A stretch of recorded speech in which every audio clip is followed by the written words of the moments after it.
Abalewi igice cya 14 tubasaba umutwe w'amagambo uvuga ngo amategeko y'ibibembe bifasha inzu. Uwiteka abwira Mose na Aroni ati nimumara kujya mu gihugu cy'i Kanani nzabahaho gakondo gatera ibibembe inzu yo mu gihugu cya gakondo yanyu. Nyiri iyo nzu azagende abwire umutambyi ati inzu yanjye iransusira nk'ifashwe n'umuze.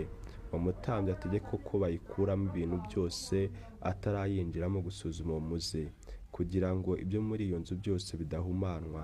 Maze uwo mutambyi yinjire muri iyo nzu asuzume uwo muze, nawubona ku nzu ipfumaguritsemo utuyira twikorogoshoye twenda kwirabura nk'ibyatsi bibisi cyangwa tw'urususirane, kandi uwo muze ukaboneka nk'ucengeyemo imbere, umutambyi asohoke muri iyo nzu kandi ageze ku rugi ayikinge imara iminsi 7. Kwa karindwi uwo mutambyi azagaruke ayisuzume, nasanga uwo muze ukwiriye ku nzu ategeke ko basenyaho amabuye afashwe nawo bakayajugunya ahantu hahumanijwe inyuma y'umudugudu, kandi ategeke ko bahomora iyo nzu imbere impande zose, kandi basuke ingwa bahomoye ahantu hahumanijwe inyuma y'uwo mudugudu. Bazane andi mabuye bayasanishe aho basenye yayandi, bazane indi ngwa bayihome ku nzu. Uwo muze nugaruka ugasesa ku nzu amaze gusenyaho ayo mabuye no kuyihomora no kongera kuyihoma, uwo mutambyi ayinjiremo ayisuzume. Nabona uwo muze ukwiriye ku nzu azabe ari ibibembe biyirya, izaba ihumanye. Bazasenye iyo nzu, amabuye yayo n'ibiti byayo n'ingwa n'ibyondo byayo byose babijyana inyuma y'uwo mudugudu ahantu hahumanijwe, kandi uzinjira muri iyo nzu igikinzwe azaba ahumanye ageze nimugoroba. Kandi uzayiraramo azamesa imyenda ye, n'uzayiriramo azamesa imyenda ye.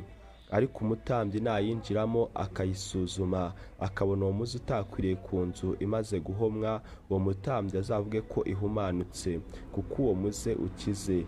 Yende ibyo guhumanuza iyo nzu, inyoni 2 n'ingiga y'umwerezi n'agatambaro k'umuhemba n'agati kitwa ezobu, abikirire imwe muri izo nyoni mu rwabya hejuru y'amazi yatembaga. Yende iyo ngiga y'umwerezi na ezobu iyo n'ako gatambaro k'umuhemba n'inyoni nzima abyinike mu maraso y'ikirewe muri ayo mazi yatembaga abimishe kuri iyo nzu 7. Ahumanuza iyo nzu amaraso y'iyo nyoni n'ayo mazi yatembaga n'iyo nyoni nzima n'iyo ngiga y'umwerezi na ezobiyo n'agatambaro k'umuhemba, maze arekurira iyo nyoni nzima mu gasozi inyuma y'umudugudu. Nuko aba ariko ahongera iyo nzu ibihumanutse.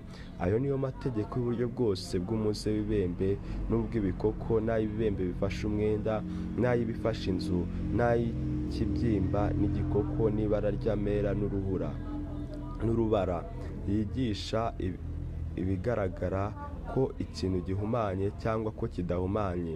Ayo niyo mategeko y'ibibembe. Abalewi igice cya 15 tubasaba umutwe w'amagambo uvuga ngo amategeko y'abavugamo n'ibihumanya mu mubiri. Uwiteka abwira Mose na Aroni ati mubwire Abisirayeli muti mugabo wese uninda aba ahumanijwe n'uko kuninda, uko niko kuzaba guhumana kwe gutewe no kuninda kwe. Naho aninda cyangwa yarazibye aba ahumanye. Uburiri bwose uninda aryamyeho bube buhumanye, n'ikintu cyose yicayeho kibe gihumanye. Kandi umuntu wese ukoze ku buriri bwe amese imyenda ye yiyuhagire, aba ahumanye ageze nimugoroba. Uwicaye ku kintu cyose uninda yicayeho amese imyenda ye yiyuhagire, aba ahumanye ageze nimugoroba. Ukoze ku mubiri w'uninda amese imyenda ye yiyuhagire, aba ahumanye ageze nimugoroba. Kandi uninda nacira amacandwe kudahumanye, uwamese imyenda ye yiyuhagire, aba ahumanye ageze nimugoroba. Amatandiko yose uninda yicayeho aba ahumanye. Ukoze ku kintu cyose cyari munsi ye aba ahumanye ageze nimugoroba. Kandi uzaterura ibyo amese imyenda ye yiyuhagire, aba ahumanye ageze nimugoroba. Kandi uninda nakora ku muntu adakarabye, uwamese imyenda ye yiyuhagire, aba ahumanye ageze nimugoroba.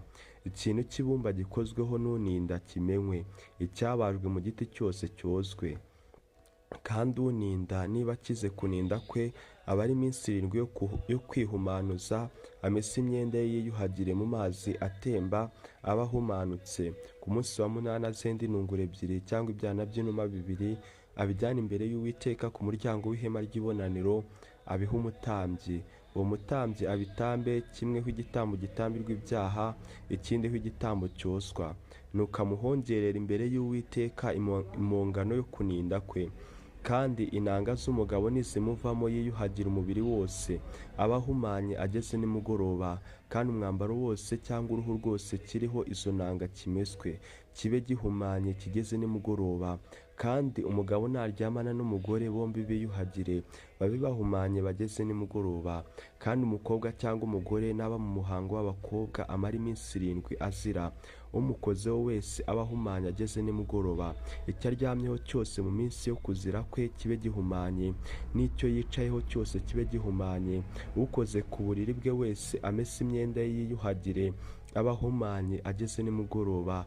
Kandi ukoze ku kintu cyose yicayeho amese imyenda ye yiyuhagire, aba ahumanye ageze nimugoroba. Kandi ukoze ku kintu kiri ku buriri bwe cyangwa ku cyo yicayeho cyose, aba ahumanye ageze nimugoroba. Kandi nihagira umugabo uryamana nawe igihumanya cye kikamujyaho, amara iminsi 7 ahumanye, uburiri bwose uwo mugabo aryamyeho be buhumanye. Umukobwa cyangwa umugore namara iminsi myinshi aba mu muhango w'abakobwa mu gihe kitari cyo cyangwa ntakirenza, iminsi yose azamara akivubwamo n'igihumanya, amere nk'uko ajya amera mu minsi yo kuzira kwe, aba ahumanye. Uburiri bwose aryamyeho mu minsi yose avubwamo n'igihumanya bumubere nk'uburiri aryamyeho mu minsi yo kuzira kwe. N'ikintu cyose yicayeho kibe gihumanye n'igihumanywa no kuzira kwe. Ukoze kuri ibyo wese aba ahumanye, amese imyenda ye yiyuhagire, aba agihumanye ageze nimugoroba. Niba akize icyamuvagamo abare iminsi 7, maze abone guhumanuka. Ku munsi wa 8 yenda intungure 2 cyangwa ibyana by'inuma 2, abishyira umutambyi ku muryango w'ihema ry'ibonaniro. Uwo mutambyi atambe kimwe hw'igitambo gitambirwa ibyaha, ikindi agitambeho igitambo cyoswa. Nuko amuhongerera imbere y'Uwiteka impongano yo kuvugamo kwe n'igihumanya. Nuko mujye mutandukanya Abisirayeli no guhumana kwabo, kugira ngo baticishwa no guhumana kwabo mbahora kwanduza ubuturo bwanjye buri hagati muri bo. Ayo niyo mategeko y'umugabo uninda, n'ay'ubuvugamo n'inanga ze bikamuhumanya, n'ay'umukobwa cyangwa umugore uri mu muhango w'abakobwa, n'ay'ubuvugamo n'ibihumanya wese, naho yaba umugabo cyangwa umugore, n'ay'umugabo uryamanye n'umugore uhumanya. Abalewi igice cya 16 turasanga umutwe w'amagambo uvuga ngo amategeko y'umunsi w'impongano. Uwiteka abwira Mose hanyuma yo gupfa kw'abana ba Aroni 2, ubwo bigiraga hafi imbere y'Uwiteka bagapfa. Uwiteka abwira Mose ati, bwira Aroni mwene so ye kujya yinjira igihe ashakiye cyose aheraho hirya y'umwenda ukinze, imbere y'intebe y'ihongerero iri ku isanduku yera adapfa, kuko nzabonekera ku ntebe y'ihongerero ndi muri cya gicu. Uku azaba ariko Aroni agenza ngo abone kwinjira aho hera. Yenda ikimasa cy'umusere w'igitambo gitambirwa ibyaha, n'isekurume y'intama w'igitambo cyo koswa. Yambare ya kanzu y'igitare yejejwe na ya kabutura y'igitare, akinyeze wa mushumi w'igitare, yambare mu mutwe cya gitambaro cy'igitare kizinze. Iyo niyo myambaro yejejwe, abanze kwiyuhagira ayambare. Yaka iteraniro ry'Abisirayeli amasekurume y'ihene 2 ibitambo byo gutambirwa ibyaha, n'isekurume y'intama 1 w'igitambo cyo koswa. Aroni amurike cya kimasa cyo kwitambirira ibyaha, yihongerere n'inzu ye, maze ajyane za hene zombi azishyire imbere y'Uwiteka ku muryango w'ihema ry'ibonaniro. Aroni afindira izo hene zombi, icyo afindisha kimwe cyerekane y'Uwiteka, ikindi cyerekane iyo koherwa. Aroni amurika ihene ifindiwe kubi y'Uwiteka, ayitambeho igitambo gitambirwa ibyaha, maze iyafindiwe koherwa ishyirwe imbere y'Uwiteka ari nzima, wihongererweho ibyaha, yoherezwe mu butayu koherwa. Aroni amurike cya kimasa cyo kwitambira ibyaha, yihongererane n'inzu ye, abikira icyo kimasa yitambiriye ibyaha. Yende icyotera cyuzuza amakara yaka akuye ku gicaniro cy'imbere y'Uwiteka, n'imibavu isekurume cyane yuzuye amashyi, abijyane hirya ya wa mwenda ukingiriza ahera cyane.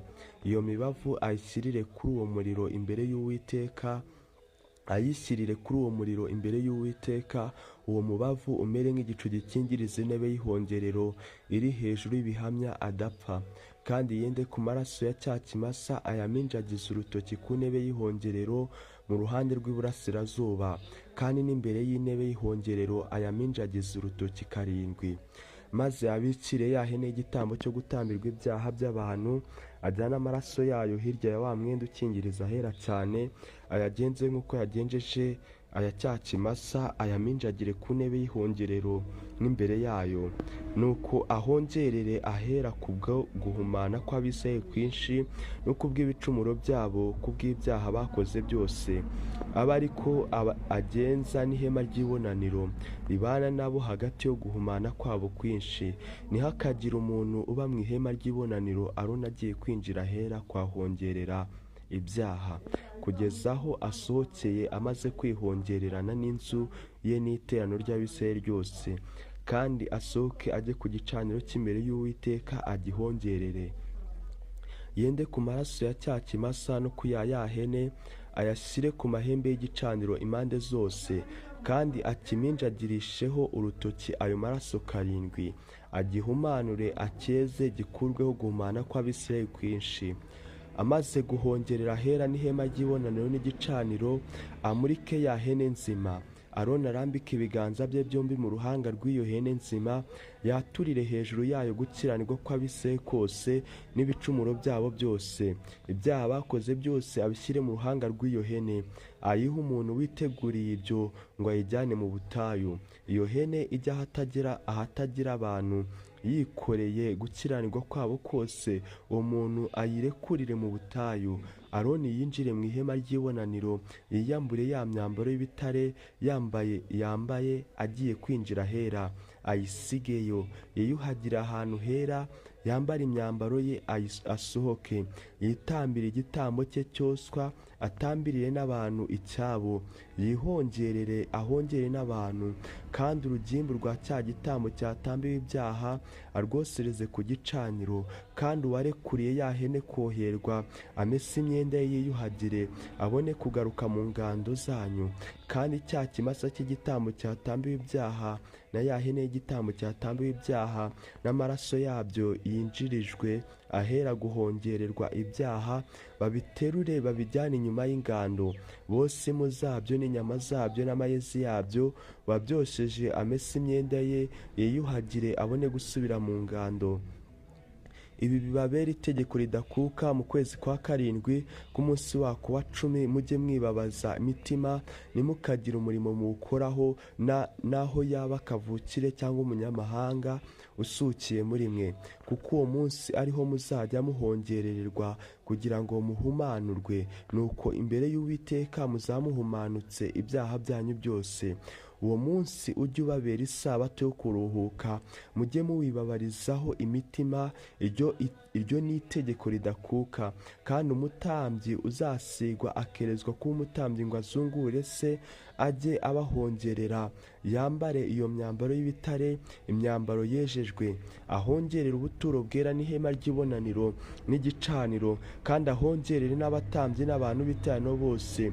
Iryo ribabera itegeko ridakuka, ko ajya ahongera Abisirayeli mu ngano y'ibyaha byabo byose rimwe uko umwaka utashye. Aroni agenza uko Uwiteka yategetse Mose. Abalewi igice cya 17. Turasanga umutwe w'amagambo uvuga ngo Uwiteka abuza Abisirayeli kugira ahandi babagira amatungo atari imbere y'ihema ry'ibonaniro.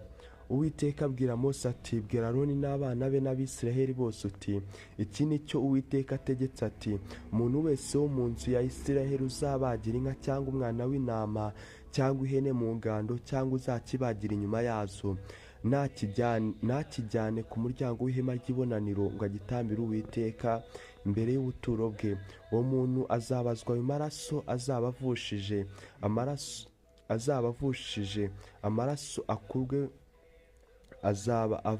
amaraso akurwe mu bwoko bwe. Ibyo ibyo bitegekewe kugira ngo ibitambo Abisirayeli bajya batambira mu gasozi noneho babijyanire Uwiteka ku muryango w'ihema ry'ibonaniro, babishyire umutambyi, babitambire Uwiteka ibitambo by'uko bari amahoro. Uwo mutambyi amisha amaraso yabyo ku gicaniro cyo ku muryango w'ihema ry'ibonaniro, yose urugimbu rwabyo ruba umubabwa uhumurira Uwiteka neza. Ntibakongere ukundi gutambira ibitambo byabo amapfizi y'ihene, ayo basambanisha gusenga. Iryo ribabera itegeko ridakuka mu bihe byabo byose. Amategeko y'uko bagenza amaraso yose. Kandi ubabwire iti, umuntu wese wo mu nzu ya Isirayeli cyangwa wo mu banyamahanga babasuhukiyemo utamba igitambo cyo koswa cyangwa ikindi gitambo, ntakijyane ku muryango w'ihema ry'ibonaniro ngo agitambire Uwiteka, uwo muntu azakurwe mu bwoko bwe.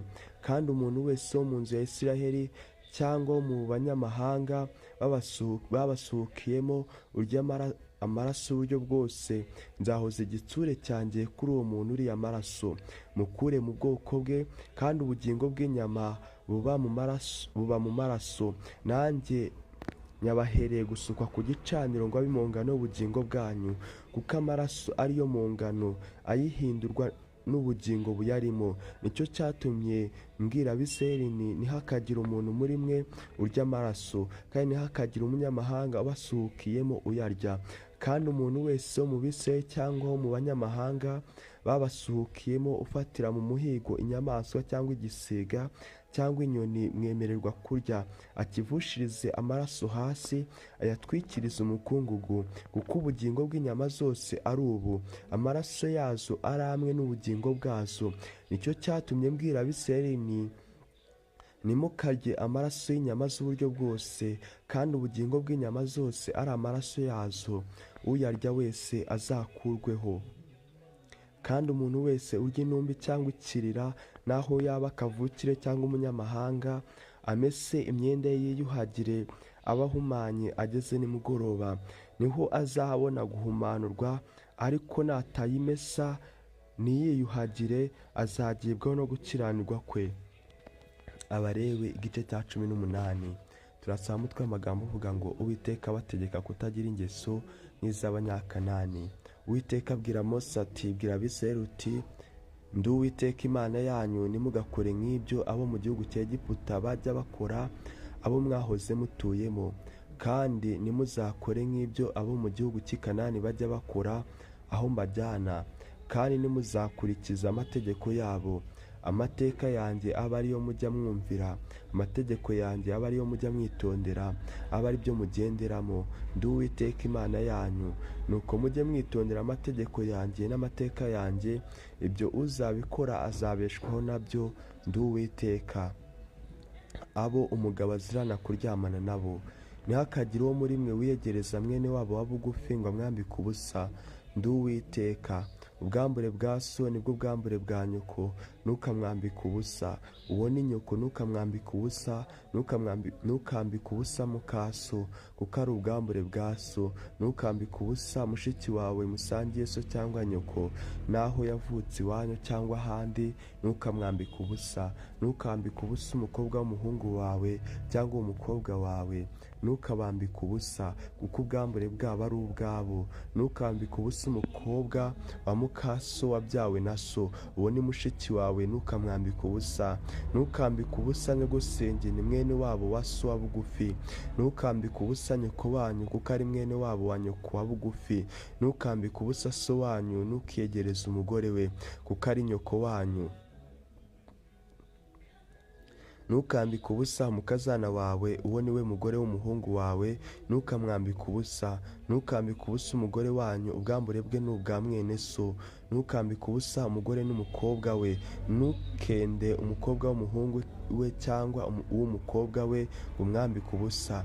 Abo ni bene wabo b'umugore wawe ba bugufi. Icyo ni icyaha gikomeye. Ntugaharike umugore mwene so ngo abe mukeba we, ngo amwambikane ubusa na wa wundi akiriho. Ntukiyegereze umugore ngo umwambike ubusa agihumanye n'umuhango w'abakobwa. Ntugasambane na muka mugenzi wawe ngo mwiyandurishe. Ntugatange uwo mu rubyaro rwawe ngo umutambire Moleki, kandi ntugasuzuguze izina ry'Imana yawe Ndi Uwiteka. Ntugatinge abagabo ni ikizira. Ntukaryamane n'itungo ryose cyangwa n'inyamaswa yose ngo ukiyandurishe, kandi he kugira umugore cyangwa umukobwa uhagarara imbere y'itungo ngo aryamane naryo. Ibyo ni ukuvanga ibidahuye. Abaca kuri ayo mategeko baba bahumanije igihugu cyabo. Ntimukagire icyo muri ibyo byose mwiyandurisha, kuko ibyo byose byandusha amahanga nzirukana akabahunga, igihugu cyayo kikaba cyanduye. Nicyo gituma ngihora gukiranirwa kwacyo, kikaruka abagituyemo. Nuko mwebweho mujye mwitondera amategeko yanjye n'amateka yanjye. Ntimukagire icyo muri ibyo bizira mukora, naho yaba akavukire cyangwa umunyamahanga ubasuhukiyemo, kuko ibyo bizira byose bene icyo gihugu bakoze batuyemo mbere yanyu, icyo gihugu kikaba cyanduye. Ntimuzabikore kugira ngo icyo gihugu kitabaruka. Namwe nimucyanduza nk'uko kirutse ishyanga ryatuyemo mbere yanyu, umuntu wese uzakora icyo muri ibyo bizira, ubugingo bw'ababikora buzakurwa mu bwoko bwabo.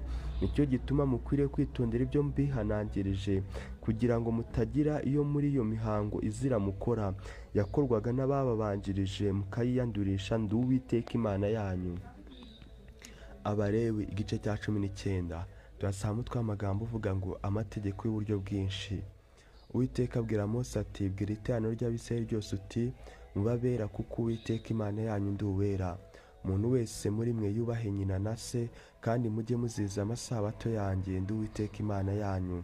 Ntimugahindukire ibigirwamana by'ubusa, ntimukicure imana z'ibishushanyo ziyagijwe Ndi Uwiteka Imana yanyu. Uko mutambiye Uwiteka igitambo cy'uko muri amahoro, mujye mutamba uburyo butuma mwemerwa. Ku munsi mugitambye no kuwukurikira aba ariyo mukiryaho.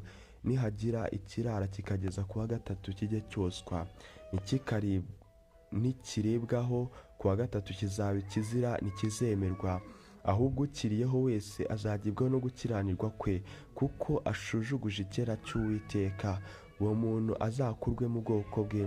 Kandi nimusarura ibisarurwa byo mu gihugu cyanyu, ntimuzasarura inkokora z'imirima yanyu zose. Ntimuzatoragura ibisigaye guhumbwa. Ntuzahumba uruzabibu rwawe, ntuzatoragura imbuto zaruhungukiyemo, ubisigire umukene n'umusuke w'umunyamahanga Ndi Uwiteka Imana yanyu. Ntimukibe, ntimukariganye, ntimukabeshyane, ntimukarahire ibinyoma izina ryanjye, bigatuma musuzuguza izina ry'Imana yanyu Ndi Uwiteka. Ntugahate mugenzi wawe, ntukamunyage ibihembo by'umukozi ubikoreye, ntukabirarane.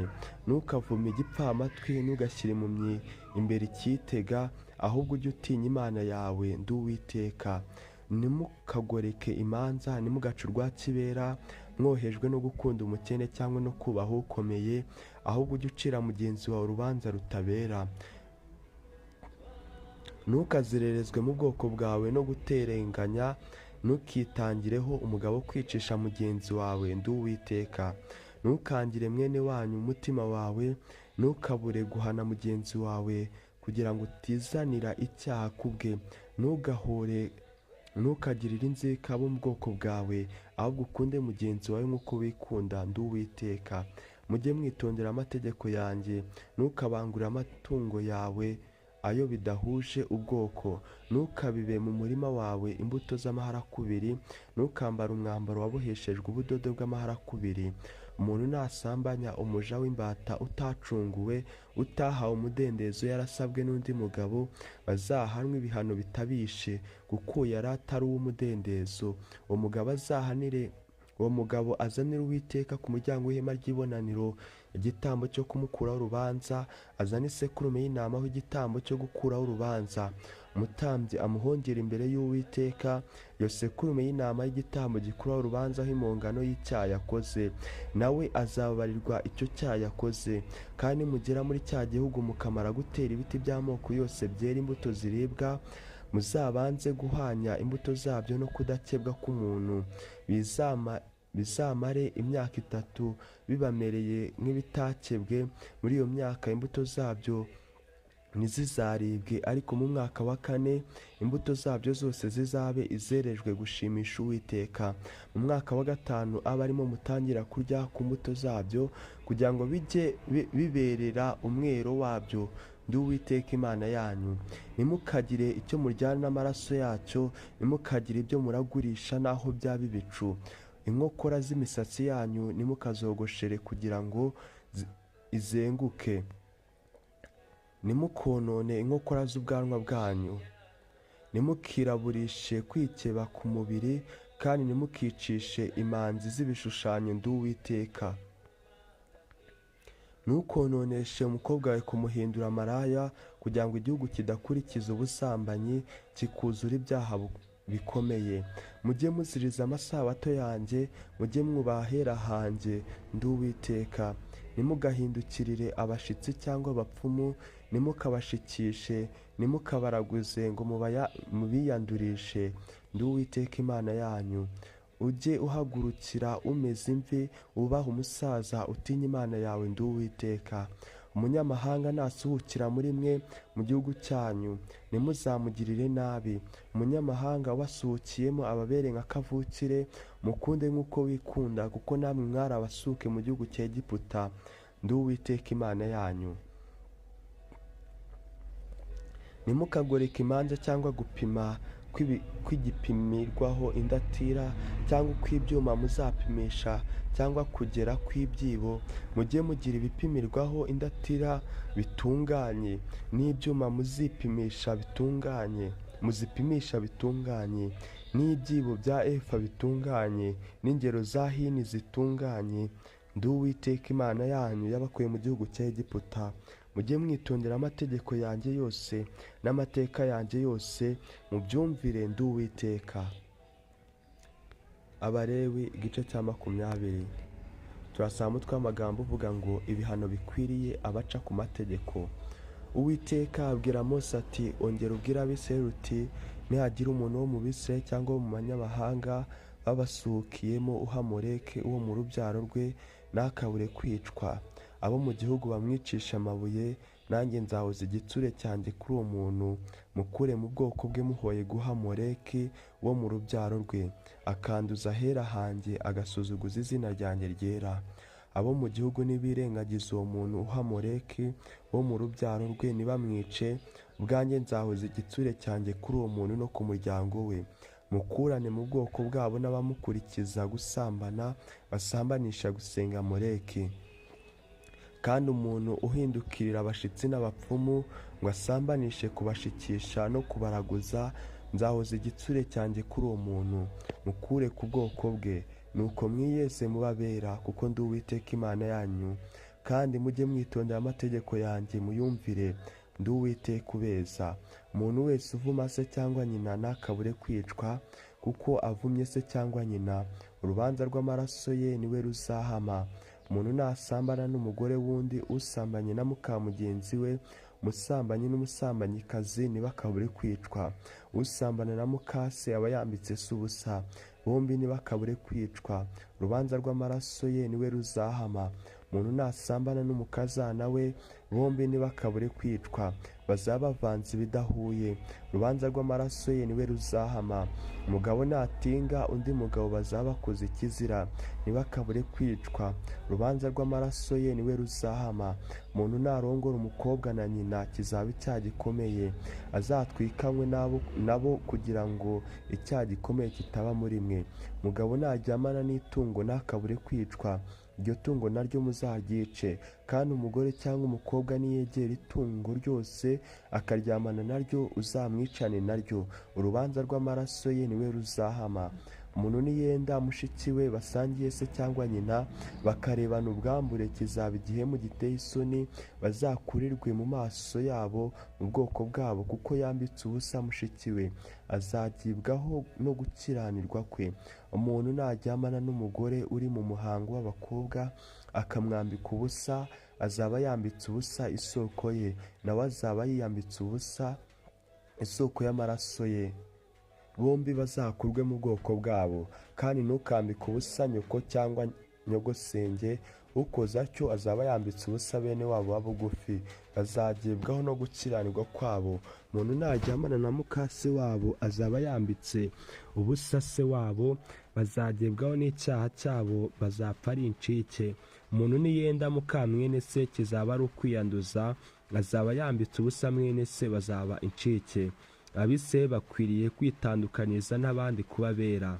Nuko mujye mwitondera amategeko yanjye yose n'amateka yanjye yose mubyumvire, kugira ngo igihugu mbajyana guturamo kitazabaruka. Nimuzakurikiza imihango y'ishyanga nzirukana imbere yanyu, kuko ibyo byose babikoraga bigatuma mbanga urunuka. Ariko nabwiye mwe nimwe muzahabwa igihugu cyabo ho gakondo, nzakibaha kugihindura igihugu cy'amata n'ubuki. Ndi Uwiteka Imana yanyu, yabatandukanije n'andi mahanga. Nicyo gituma mukwiriye gutandukanya itungo n'inyamaswa bidahumanya n'ibihumanya, n'ibisiga n'inyoni bihumanya n'ibidahumanya. Ntimukiyandurishe itungo cyangwa inyamaswa cyangwa igisiga cyangwa inyoni cyangwa ikintu cyose gikururuka hasi. Nabigishije kwitandukaniriza nabyo kuko bihumanya, kandi mumbera bera kuko Uwiteka ndi uwera. Kandi nabatandukanirije n'andi mahanga kuba banjye. Umushitsi cyangwa umushitsikazi n'umupfumu cyangwa umupfumukazi ntibakabure kwicwa, babicisha amabuye. Urubanza rw'amaraso ye niwe ruzahama. Abalewi igice cya 21. Turasaba umutwe w'amagambo uvuga ngo amategeko yo kwirabura no kurongorana by'abatambyi.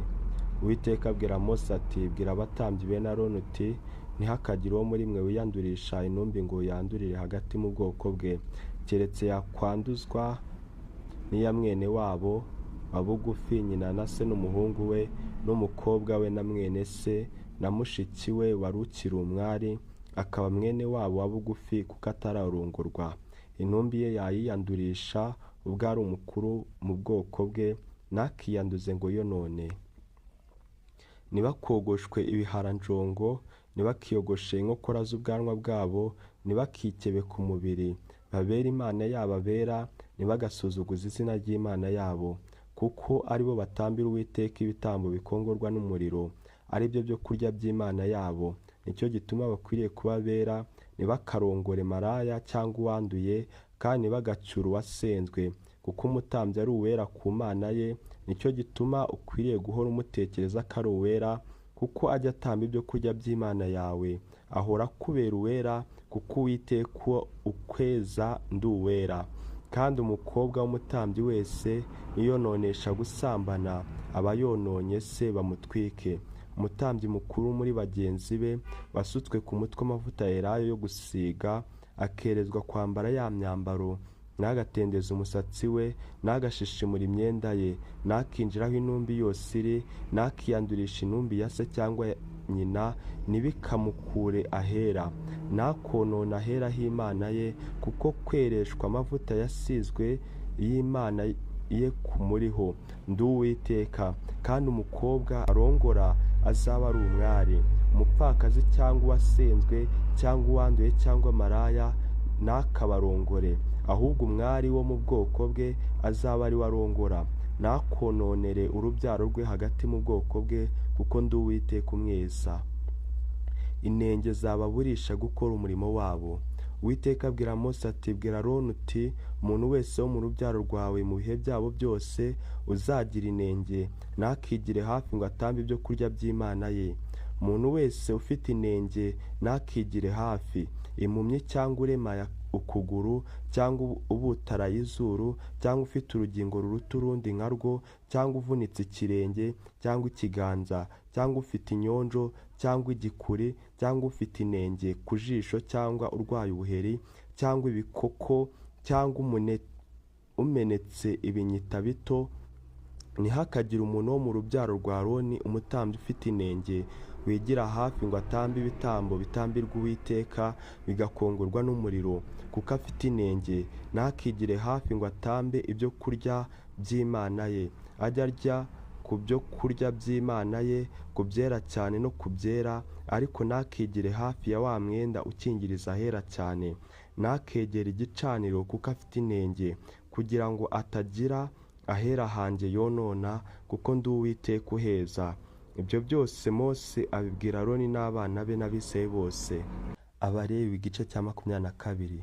Turasanga umutwe w'amagambo uvuga ngo umutambyi ntakwiriye kurya ku byera ahumanye.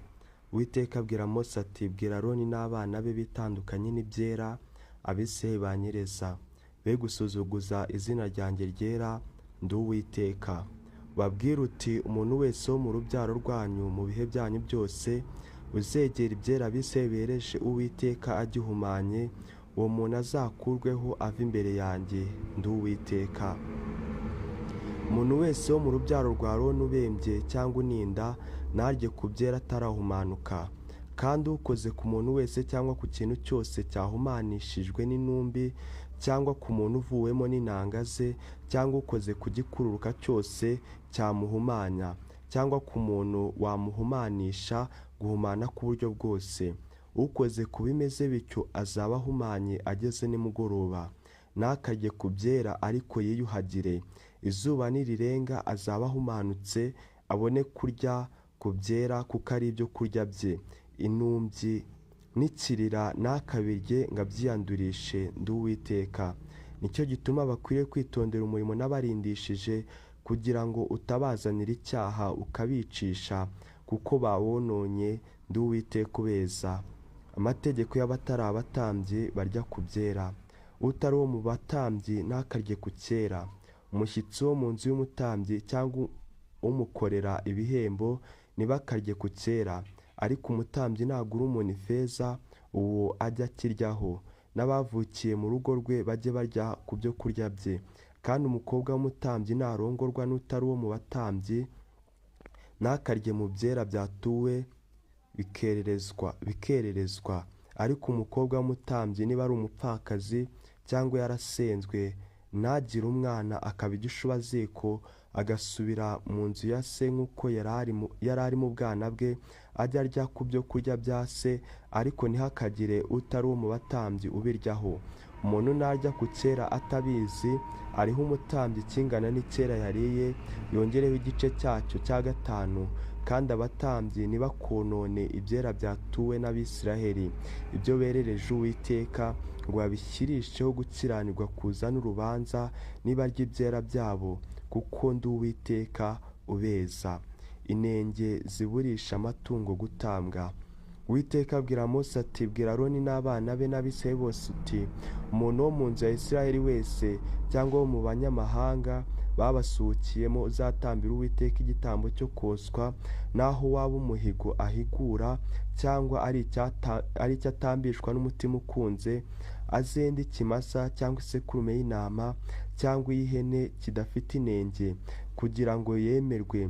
Ariko igifite inenge cyose ntimukagitambe, kuko kizababera igitambo kitakwemerwa.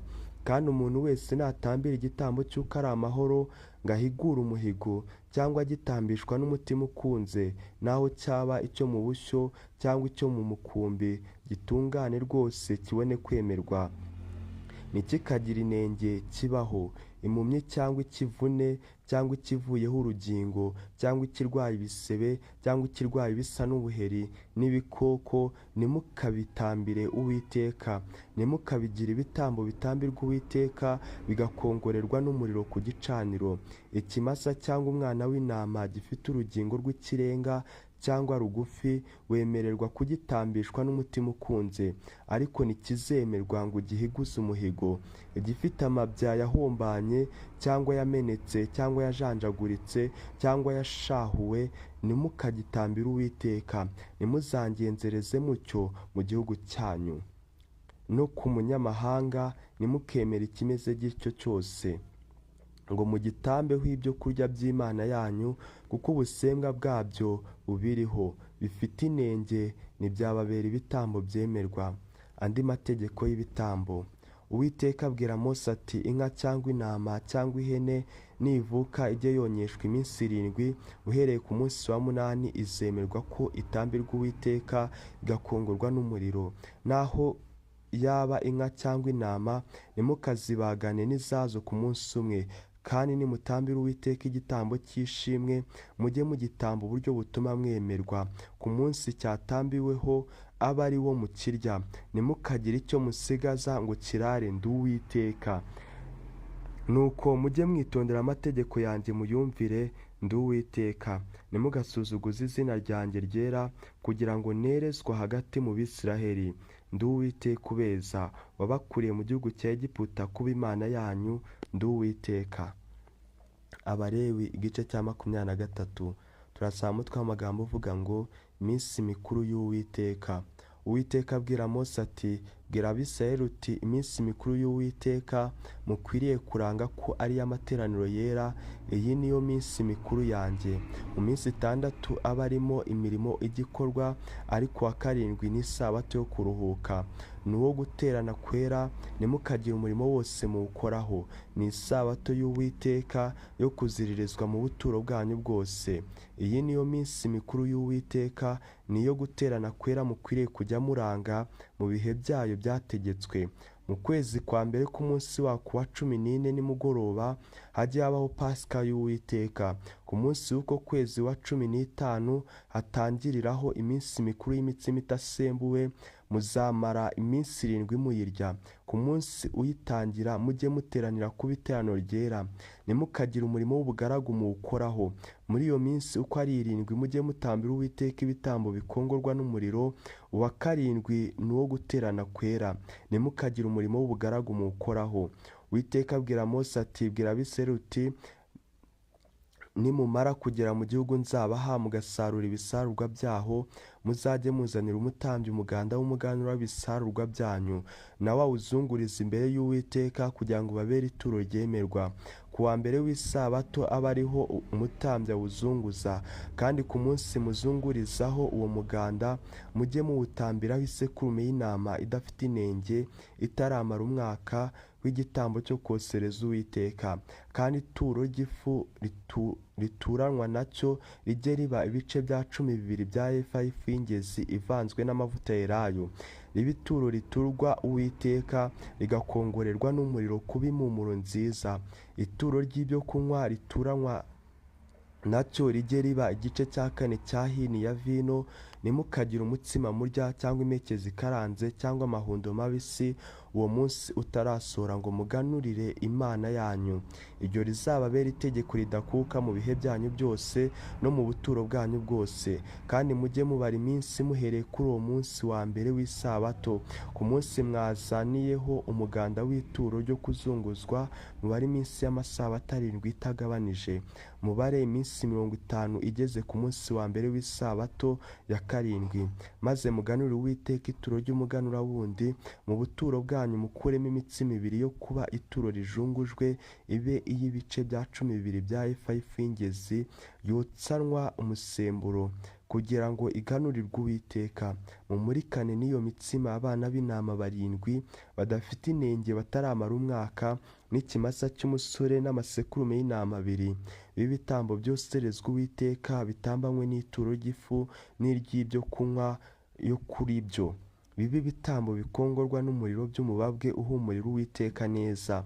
Kandi mutambe n'isekurume y'ihene w'igitambo gitambirwa ibyaha, n'amasekurume y'intama 2 ataramara umwaka ho ibitambo by'uko muri amahoro. Umutambyi azizunguzanye na ya mitsima y'umuganura n'ababana b'intama bombi. Bibe ituro rijungurijwe imbere y'Uwiteka, byerezwa Uwiteka. Bibe iby'umutambyi. Kuri uwo munsi mujye muranga ko ari umunsi mukuru, ujye uwo guterana kwera.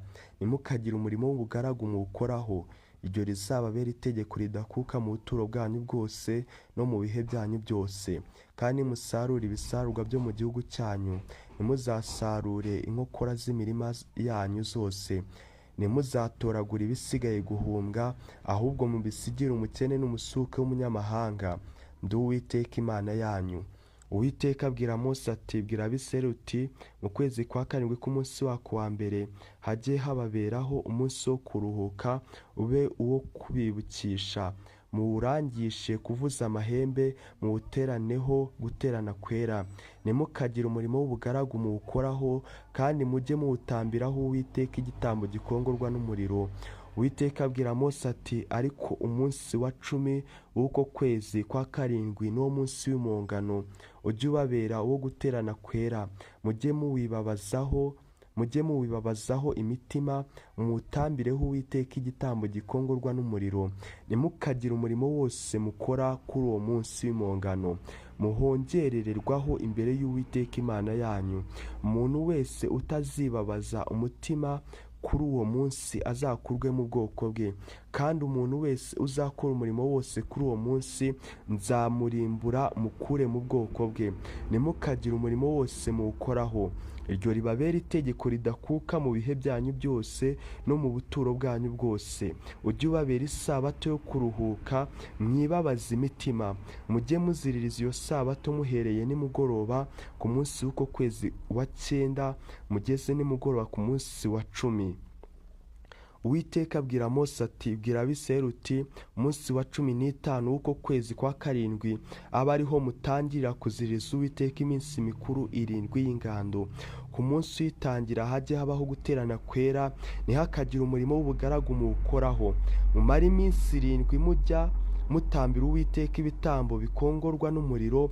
Uwa 8 ujye ubabera uwo guterana kwera, muwutambireho Uwiteka ibitambo bikongorwa n'umuriro, ube uwo guterana mwitonze. Ntimukagire umurimo w'ubugaragu muwukoraho. Iyo niyo minsi mikuru y'Uwiteka mukwiriye kuranga ko ari yo guterana kwera, ngo mujye muyitambiraho Uwiteka ibitambo bikongorwa n'umuriro, igitambo cyoswa n'ituro ry'ifu n'igitambo kindi n'amaturo y'ibyo kunywa n'ituro ryose n'igitambo cyose ku munsi wacyo. Ibyo ntibibakureho kuziririza amasabato y'Uwiteka no gutura amaturo yanyu, ayo muhiguza imihigo yose n'ayo muturishwa Uwiteka yose n'imitima ikunze. Ariko muhereye kuri uwo munsi wa 15 w'ukwezi kwa 7 mumaze gusarura imyaka yo mu gihugu cyanyu, mujye muziririza iminsi mikuru 7 y'Uwiteka.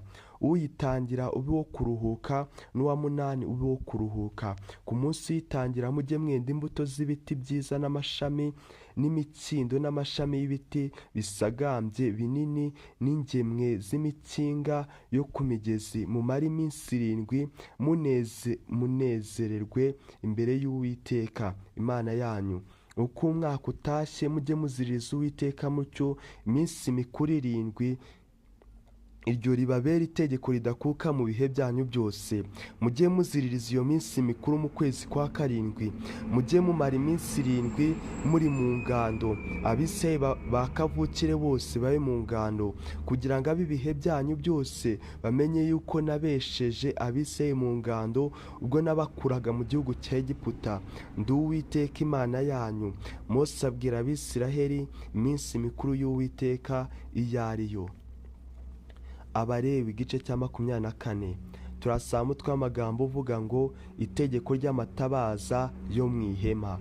Uwiteka abwira Mose ati tegeka Abisirayeli bakuzanira amavuta aboneye ya elayo zasekuwe ya cya gitereko, kugira ngo bitume iryo tabaza rihora ryaka inyuma ya wa mwenda ukingiriza ibihamya wo mu ihema ry'ibonaniro. Aba ariho Aroni ajya ritunganiriza iminsi yose, kugira ngo ryake imbere y'Uwiteka, rihere nimugoroba rigeze mu gitondo.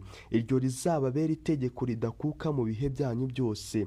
Ajya atunganiriza amatabaza kuri icyo gitereko cyacuzwe mu izabu nziza, kugira ngo ahore yakira imbere y'Uwiteka iry'imitsima yo guterekwa imbere y'Uwiteka. Kandi wenda ifu y'ingezi uyivugemo udutsima 12 utwose. Ibice bya 12 bya efa bivugwemo agatsima kamwe, bityo udutereke ibirundo 2 kuri ya meza y'izahabu nziza imbere y'Uwiteka. Ikirundo kimwe kibemo 6, ku kirundo cyose ugereke umubavu uboneye. Ube kuri iyo mitsima ari urwibutso, ari ituro ryo guturwa Uwiteka rigakungurwa n'umuriro. Uko isabato itashye ajya ayitereka imbere y'Uwiteka mu butereko bwayo, abikorera Abisirayeli b'isezerano ritazashira. Kandi iyo mitsima ijya iba iya Aroni n'abana be, bajye bayirira ahantu hera. Itegeko ritazakuka ritegetse ko imubera yera cyane mu maturo n'ibitambo bitambirwa Uwiteka bigakongorwa n'umuriro.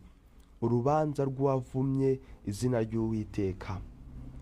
Umuhungu w'Umwisirayelikazi yabyaranye n'Umunyegiputa yari yaravanyeyo n'Abisirayeli atonganira mu ngano n'Umwisirayeli. Uwo muhungu w'Umwisirayelikazi atuka rya zina ararivuma, bamuzanira Mose.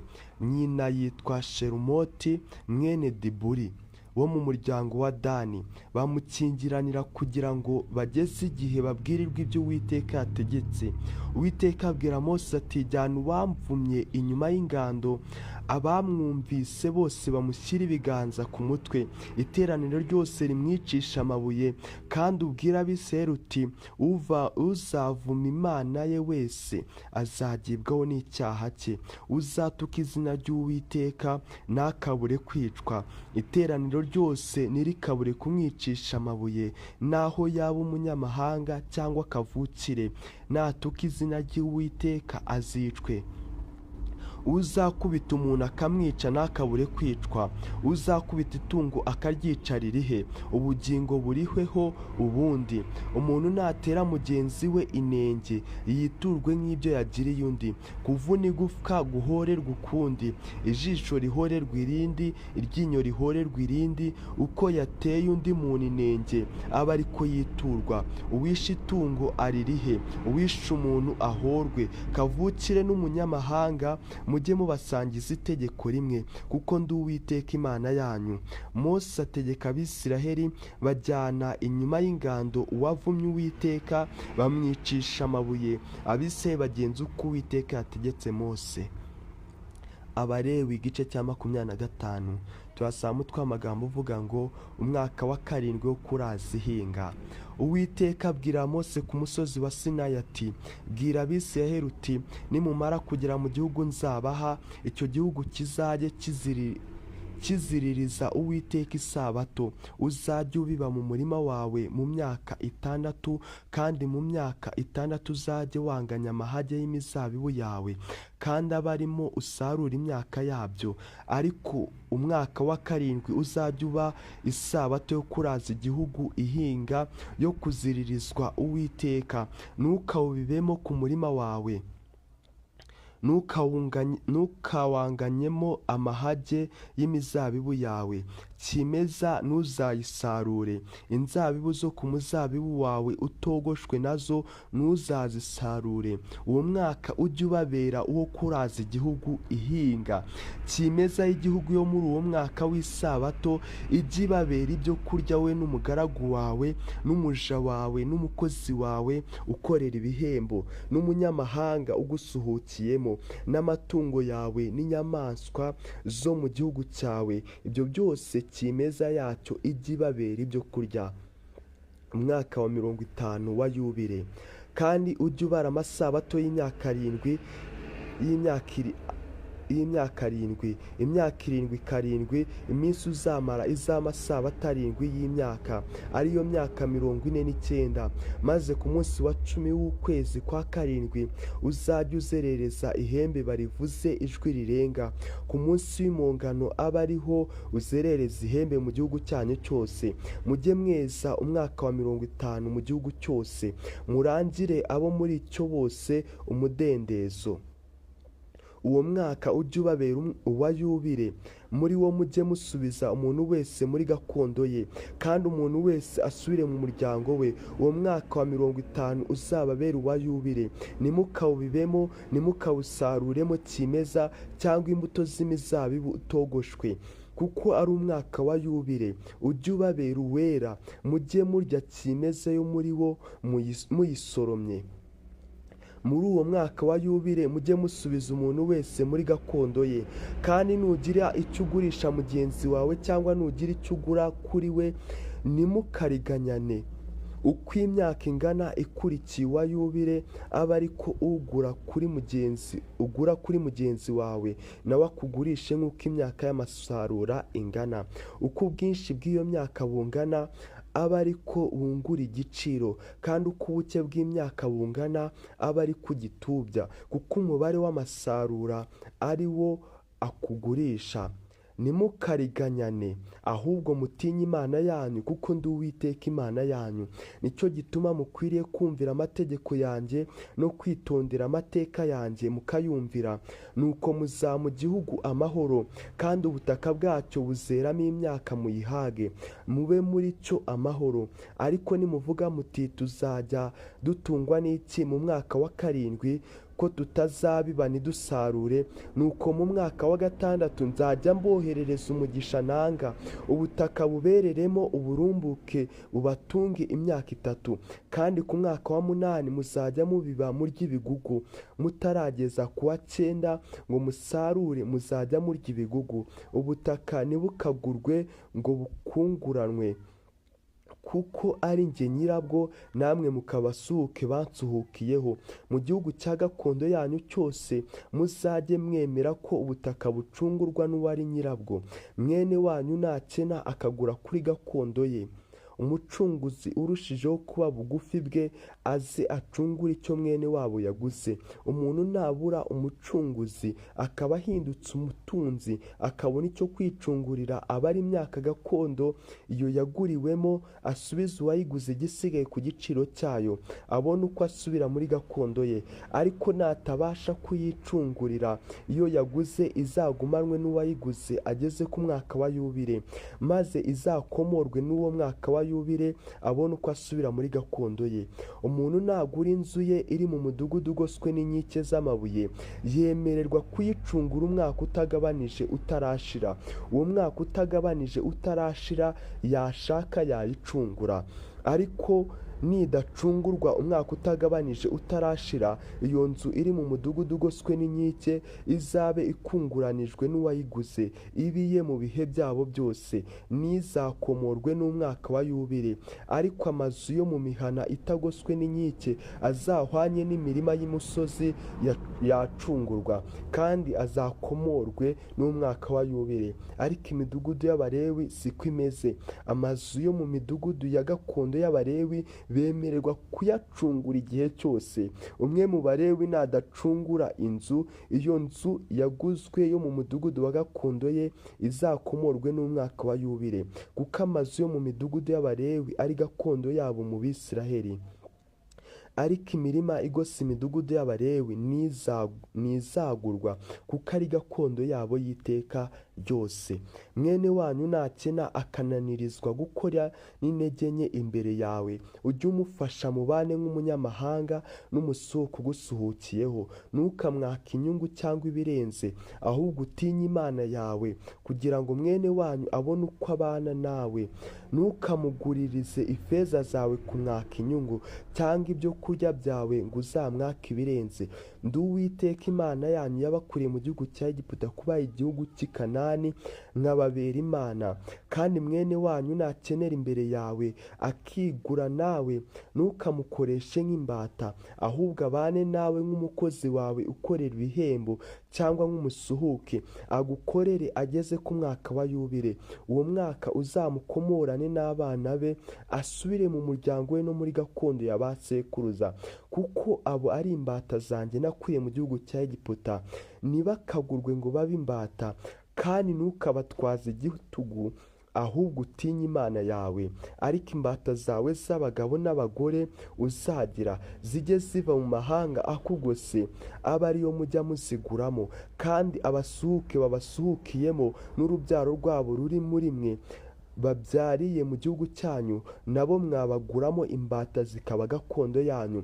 Muzazirage n'abana banyu babazungura zibe gakondo yabo, muzakomeze kuzigira imbata iteka. Ariko bene wanyu Abisirayeli ntimukabatwaze igitugu.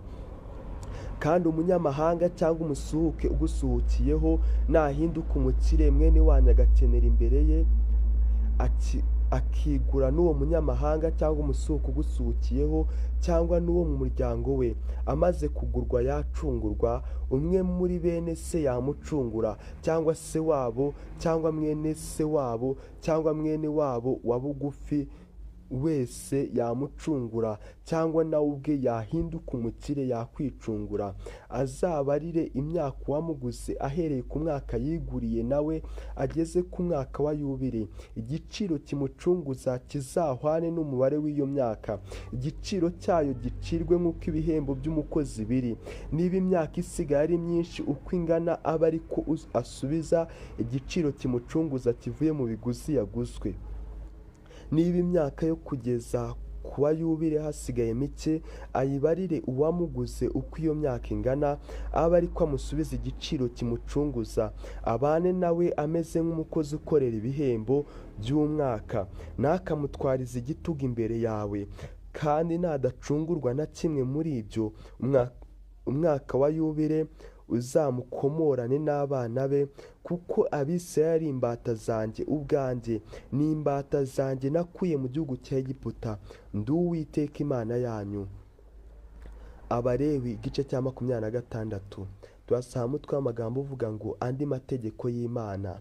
Nimukareme ibigirwamana by'ubusa, nimugashinga igishushanyo kibajwe cyangwa inkingi y'amabuye, kandi ikibuye cyabajweho ibishushanyo nimukagishyirire mu gihugu cyanyu, kugira ngo mwikubite imbere yacyo, kuko Ndi Uwiteka Imana yanyu. Mujye muziririza amasabato yanjye, mwubaha ahera hanjye. Ndi Uwiteka. Ibyo Imana isezeranya Abisirayeli nibayumvira. Nimuhora mwumvira amategeko yanjye mukitondera ibyo nategetse mukabyumvira, nzajya mbavubira imvura mu bihe byayo, ubutaka buzajya bwera imyaka yabwo, ibiti byo mu mirima bizajya byera imbuto zabyo. Ihura ryanyu rizageza mu isarura ry'inzabibu, iryo sarura rizageza mu ibiba. Muzajya murya ibyo kurya byanyu muhage, mube mu gihugu cyanyu amahoro, kandi nzaha igihugu kugira amahoro. Muzaryama ari ntawe ubateye ubwoba, kandi nzamaraho inyamaswa z'inkazi, kandi inkota ntizanyura mu gihugu cyanyu. Muzirukana ababisha banyu bagushirizwe n'inkota imbere yanyu. 5 muri mwe bazirukana 100, 100 muri mwe bazirukana abantu inzovu. Ababisha banyu bazagushirizwa n'inkota imbere yanyu. Nzabitaho mbororotse mbagwize, nkomeze isezerano ryanjye namwe. Muzarya ibigugu bya kera, mudahe ibigugu kugira ngo mubone aho muhunika ibishya. Nanjye nzashyira ubuturo bwanjye hagati muri mwe, umutima wanjye uzabanga. Nzagendera hagati muri mwe, mba Imana yanyu, namwe mubu bwoko bwanjye. Ndi Uwiteka Imana yanyu yabakuriye mu gihugu cya Egiputa, kugira ngo mutaba abaretwa babo n'abatuye umutwaro wabahetamishaga mbagendesha mwemye. Imana ibaburira nibatayumvira.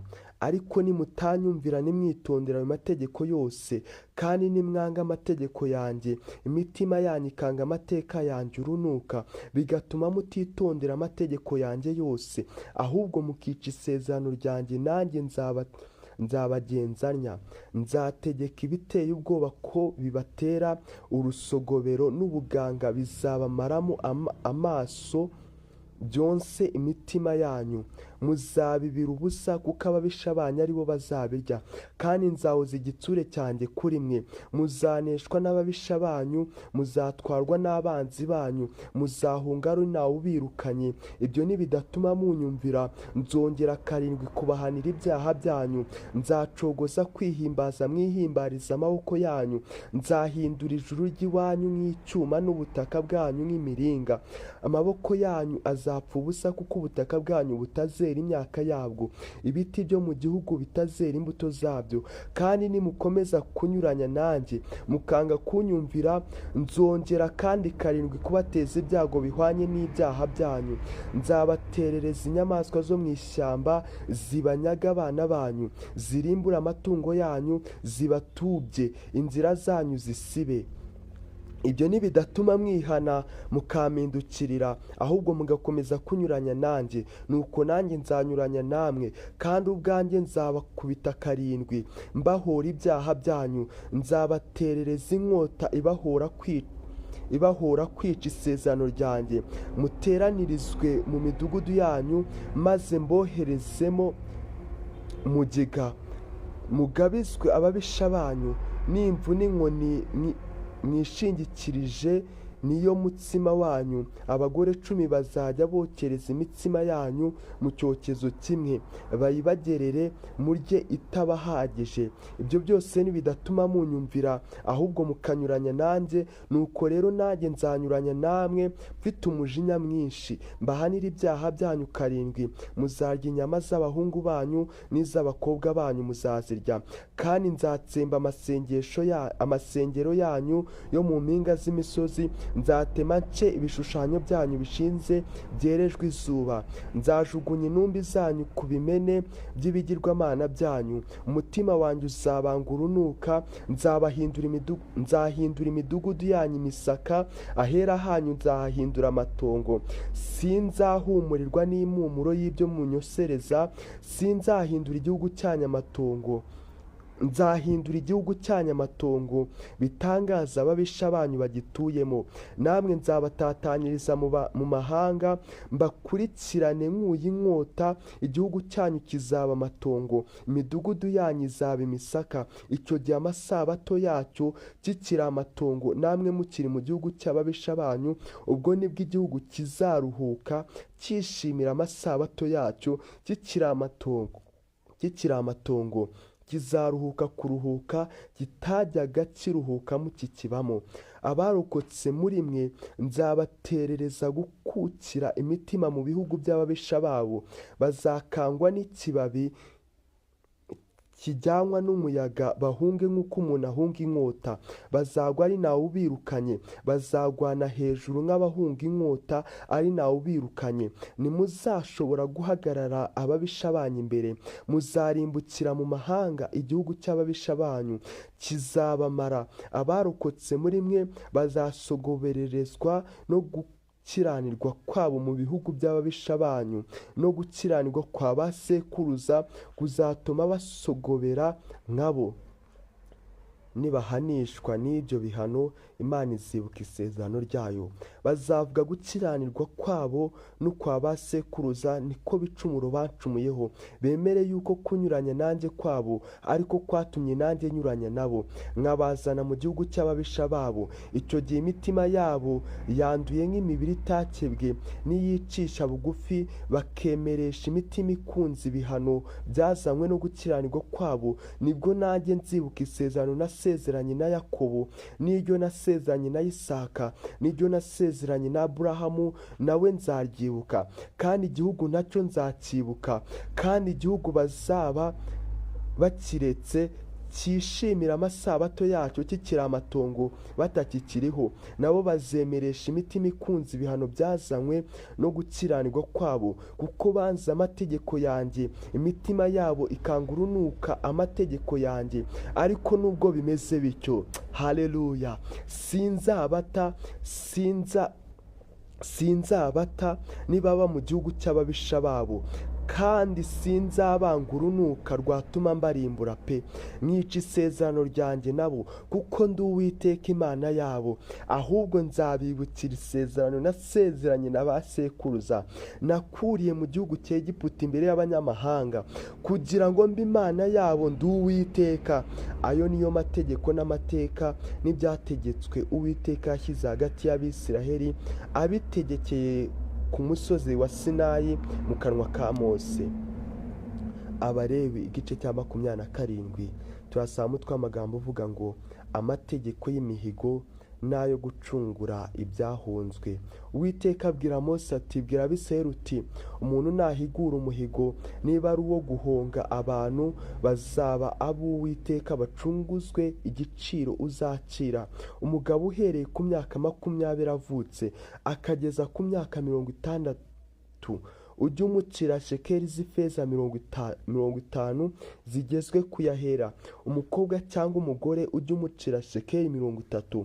Umuhungu uhereye ku myaka 5 ukageza ku myaka 20 ujye umucira shekeli 20. Umukobwa ujye umucira 10. Umuhungu uhereye ku kwezi kumwe ukageza ku myaka 5 ujye umucira shekeli z'ifeza 5. Umukobwa ujye umucira shekeli z'ifeza 3. Umugabo usigaje imyaka 60 ujye umucira usagije imyaka 60 ujye umucira shekeli 15, umugore ujye umucira shekeli 10.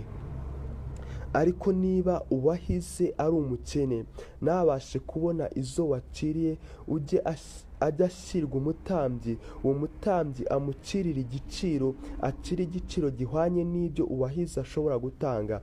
Niba ari itungo yahize ryo mu moko batambira Uwiteka, iryo muri ayo moko yose umuntu ahaye Uwiteka rizabe iryera, ntakarihindure ntakarigurane iryiza mu cyimbo cy'iribi cyangwa iribi mu cyimbo cy'iryiza. Yagurana itungo rindi iryo yahize n'ingurane yaryo yombi azaba ayera.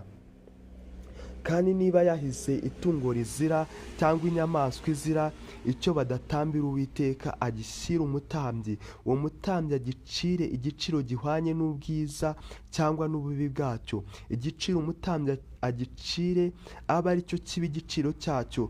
Ariko uwagihize nashaka kucyicungurira agereke ku giciro uciriye kucyucungurira, agereke ku giciro uciriye igice cyacyo cya 5. Kandi umuntu niyereza Uwiteka inzu ye, umutambyi ayicire igiciro gihwanye n'ubwiza cyangwa n'ububi bwayo. Igiciro umutambyi ayiciriye aba ari cyo gihama. Kandi uwayejeje nashaka kuyicungurira agereke ku giciro waciriye igice cyacyo cya 5 ibone kubiye. Kandi umuntu niyereza Uwiteka igice cy'umurima wo muri gakondo ye, igiciro uzacira kizatangwe n'ubwinshi bw'imbuto zibibwamo. Urugero rwa homero rw'imbuto za sayiri rucirwe shekeli z'ifeza 50. Niyereza Uwiteka umurima we ahereye ku mwaka wa yubile, icyo giciro uciriye gihame. Ariko namwereza umurima we hanyuma y'uwo mwaka wa yubile, umutambyi ahabwa ibiguzi n'umubare w'imyaka isigaye, hagataha undi mwaka wa yubile. Nuko ucira igiciro kigabanutse. Kandi uwereje Uwiteka umurima nashaka kuwicungurira agereke ku giciro waciriye igice cyacyo cya 5 ubone kuba uwe bwite. Ariko nadashaka kwicungurira uwo murima cyangwa naba awugurishije undi, ntiwacungurwa ukundi. Ahubwo uwo murima nukomorwa n'umwaka wa yubile uzaba uwera w'Uwiteka nk'uwahonzwe, uzabe gakondo y'umutambyi. Kandi umuntu niyereza Uwiteka umurima yaguze atari uwo muri gakondo ye, umutambyi amucira igiciro gitangwa n'umubare w'imyaka isigaye, hagataha uwa yubile. Atange kuri uwo munsi igiciro waciriye nk'icyerejwe Uwiteka. Kandi mu mwaka wa yubile uzasubiranwe n'uwo yawuguzeho, nyiri gakondo y'uwo murima. Kandi igiciro cyose uzajya ucira kijye kiba shekeli zigezwe kuyahera, gera 20 zibe shekeli 1. Keretse uburiza bw'amatungo busanzwe ari ubw'Uwiteka, kuko ari uburiza. Ntihakagira umuntu ubweza naho bwaba ubw'inka cyangwa ubw'intama cyangwa ubw'Uwiteka. Nibuba ubw'itungo rizira, abucunguze igiciro uzacira akigeretseho igice cyacyo cya 5, niridacungurwa rigurwe igiciro uciriye. Ariko ituro umuntu atura Uwiteka burundu mu byo afite byose, naho ari umuntu cyangwa itungo cyangwa umurima wo muri gakondo ye, ntihakagira ituro bene iryo rigurwa cyangwa ricungurwa. Ituro ry'imezi nk'iryo ni iryera cyane ry'Uwiteka. Ntihakagira umuntu utuwe burundu ucungurwa, ahubwo akwiriye gupfa. Mu bimeze mu butaka byose, naho yaba imyaka cyangwa imbuto z'ibiti, 1/10 ni icy'Uwiteka, ni icyera cy'Uwiteka. Umuntu nashaka kwicungurira icyo muri 1/10 akwiriye gutanga, akigerekeho igice cyacyo cya 5, 1/10 cyo mu mashyo yose cyangwa imikumbi yose muzinyura munsi y'inkoni bazibarisha zose, 1/10 igiba iyera y'Uwiteka. Umuntu ntakayitegereze ko ari nziza cyangwa ko ari mbi, ntakayigurane indi. Nayigurana iyo n'ingurane yayo zombi zizaba izera kandi ntigacungurwe. Ayo niyo mategeko Uwiteka yategetse Mose ku musozi wa Sinayi ngo yabwire Abisirayeli. mwakire neza ijambo ry'Imana. Imana ibahe umugisha.